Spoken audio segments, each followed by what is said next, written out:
Japan. ಈ ಹೆಸರನ್ನು ಕೇಳಿದಾಗ ಬಹಳಷ್ಟು ಜನರಿಗೆ ನೆನಪಾಗುವುದು 1945ರಲ್ಲಿ ಹಿರೋಶಿಮಾ ನಾಗಸಾಕಿ ಮೇಲೆ ನಡೆದ ನ್ಯೂಕ್ಲಿಯರ್ ಬಾಂಬ್ ದಾಳಿ ಮತ್ತು ಅಲ್ಲಿ ಹುಲ್ಲು ಕೂಡ ಬೆಳೆಯದ ಭೂಮಿ ಎಂದು. ಆದರೆ ಅಂತಹ ಒಂದು ದೇಶ ಇಡೀ ಜಗತ್ತನ್ನೇ ತನ್ನ ಕಡೆಗೆ ಹಿಂತಿರುಗಿ ನೋಡುವಂತೆ ಮಾಡಿತು. ಸಂಸ್ಕೃತಿಯಲ್ಲಿ, ಅಭಿವೃದ್ಧಿಯಲ್ಲಿ, ತಂತ್ರಜ್ಞಾನದಲ್ಲಿ, ವಿಶ್ವ ದಾಖಲೆ ಜೀವಿತಾವಧಿ, ಸೌಂದರ್ಯ ಮತ್ತು ಇನ್ನೂ ಅನೇಕ ವಿಷಯಗಳಲ್ಲಿ ಜಪಾನ್ ನಮಗಿಂತ ಮುಂದಿದೆ. ಅವರ ಅಭಿವೃದ್ಧಿಗೆ ಕಾರಣವೇನು ಎಂದು ಈ ವಿಡಿಯೋದಲ್ಲಿ ತಿಳಿದುಕೊಳ್ಳೋಣ. ಜಪಾನ್ ದೇಶ ಟೆಕ್ನಾಲಜಿ ಪರವಾಗಿ ಎಷ್ಟೇ ಡೆವಲಪ್ ಆದರೂ ಈ ದೇಶದಲ್ಲಿ ಹಳೆಯ ಟ್ರೆಡಿಷನ್ನನ್ನು ಇನ್ನೂ ಅನುಸರಿಸುತ್ತಿದ್ದಾರೆ. ಟೀ ಸೆರೆಮನೀಸ್, ಸಾಮುರಾಯ್ ಕಥೆಗಳು, ಕಿಮೋನೋ ಧರಿಸುವ ವಿಧ ಇವೆಲ್ಲವೂ ಅವರ ಸಂಸ್ಕೃತಿಯ ಭಾಗ. ಹಾಗೆ ಒಬ್ಬರನ್ನೊಬ್ಬರು ಗೌರವದಿಂದ ರೀ ಎಂದು ಕರೆದುಕೊಳ್ಳುತ್ತಾರೆ.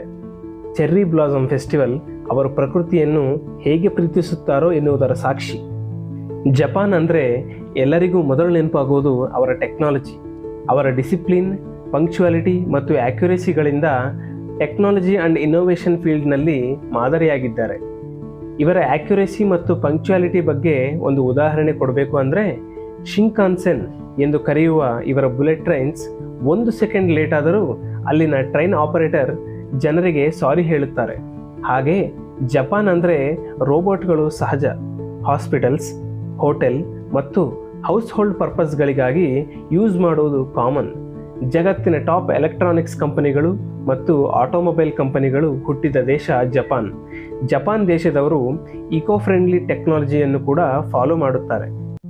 ಜಪಾನ್ನ ಜನರು ಹೆಚ್ಚು ಕಾಲ ಬದುಕುತ್ತಾರೆ ಎನ್ನುವುದು ನಿಮಗೆ ಗೊತ್ತಾ?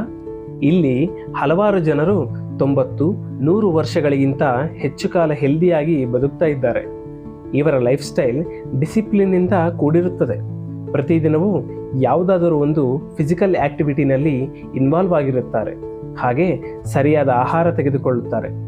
ಫ್ರೆಂಡ್ಸ್, ಅಕ್ಕಪಕ್ಕದವರು ಎಲ್ಲರೂ ನಮ್ಮವರು ಎಂಬ ಕಮ್ಯುನಿಟಿ ಫೀಲಿಂಗ್ನಿಂದ ಬದುಕುತ್ತಾರೆ. ಈ ರೀತಿಯ ಪೀಸ್ಫುಲ್ ಲೈಫ್ ಸ್ಟೈಲನ್ನು ಅವರ ದೈನಂದಿನ ಜೀವನದಲ್ಲಿ ಅಳವಡಿಸಿಕೊಂಡಿದ್ದಾರೆ. ಜಪಾನಿನ ಮಹಿಳೆಯರನ್ನು ನೋಡಿದಾಗ ನಾವೆಲ್ಲರೂ ಅಬ್ಸರ್ವ್ ಮಾಡುವ ಒಂದು ವಿಷಯ ಅವರ ಶೈನಿಂಗ್, ಸಾಫ್ಟ್, ಫ್ಲಾಲೆಸ್ ಸ್ಕಿನ್. ಆದರೆ ಅವರ ಬ್ಯೂಟಿ ಸೀಕ್ರೆಟ್ ಏನು? ಇದಕ್ಕೆ ಆನ್ಸರ್ ಸಿಂಪ್ಲಿಸಿಟಿ. ಹೌದು, ಜಾಪನೀಸ್ ಬ್ಯೂಟಿ ಅಂದರೆ ಭಾರಿ ಮೇಕಪ್, ಫ್ಯಾನ್ಸಿ ಪ್ರಾಡಕ್ಟ್ಸ್ ಅಲ್ಲ, ನ್ಯಾಚುರಲ್ ಕೇರ್ ಮತ್ತು ಕನ್ಸಿಸ್ಟೆಂಟ್ ಹ್ಯಾಬಿಟ್ ಅಷ್ಟೇ. ಹಾಗೆ ಮತ್ತೊಂದು ದೊಡ್ಡ ಕಾರಣವೇನೆಂದರೆ ಅಲ್ಲಿನ ಪ್ರಜೆಗಳು ಇಂಟರ್ನಲ್ ಪೀಸ್ನ ಮೇಲೆ ಫೋಕಸ್ ಮಾಡ್ತಾರೆ. ಹಾಗೆ ಅವರ healthy food, natural beauty products, genetics ಅವರ ಸೌಂದರ್ಯಕ್ಕೆ ಕಾರಣಗಳಾಗಿವೆ. ಜಪಾನ್ ಇದು ಕಾಲಚಕ್ರದ ಕತೆ ಹೇಳುವ ಚೆರ್ರಿ ಬ್ಲಾಸಮ್ನ ಹೂವಿನ ಹಾಡು. ಇಲ್ಲಿ ಹಳೆಯ ಸಾಮುರಾಯ್ ತಲ್ವಾರ್ಗಳು, ಸಿಲಿಕಾನ್ ಚಿಪ್ಗಳು ಎಲ್ಲವೂ ನೆಲೆಗೊಂಡಿವೆ. ಶಾಂತಿಯೇ ಇಲ್ಲಿಯ ಭಾಷೆ. ನೀವು ನಿಮ್ಮ ಸಂಸ್ಕೃತಿಯ ಕೈ ಹಿಡಿದು ನಡೆದರೆ ಭವಿಷ್ಯವು ಮಿಂಚುವುದು ಎಂದು ಹೇಳುವ ದೇಶ. ಇದು ಕೇವಲ ದೇಶವಲ್ಲ, ಜಪಾನ್ ಒಂದು ಭಾವನೆ. ಸೊ ಇದು ಫ್ರೆಂಡ್ಸ್ ಇವತ್ತಿನ ವಿಡಿಯೋ. ನಿಮಗೆ ಈ ಜಪಾನ್ ವಿಡಿಯೋದಲ್ಲಿ ಯಾವ ಸಂಗತಿ ಇಷ್ಟವಾಯಿತು ಎಂದು ಕಮೆಂಟ್ ಮಾಡಿ. ನಿಮ್ಮ ಫ್ರೆಂಡ್ಸ್ ಆ್ಯಂಡ್ ಫ್ಯಾಮಿಲಿಗೆ ಈ ವಿಡಿಯೋವನ್ನು ಶೇರ್ ಮಾಡಿ. ಹಾಗೆ ಈ ವಿಡಿಯೋವನ್ನು ಲೈಕ್ ಮಾಡಿ. ನಮ್ಮ ಕನ್ನಡ ಶಾಲೆ ಚಾನಲನ್ನು ಸಬ್ಸ್ಕ್ರೈಬ್ ಮಾಡಿ.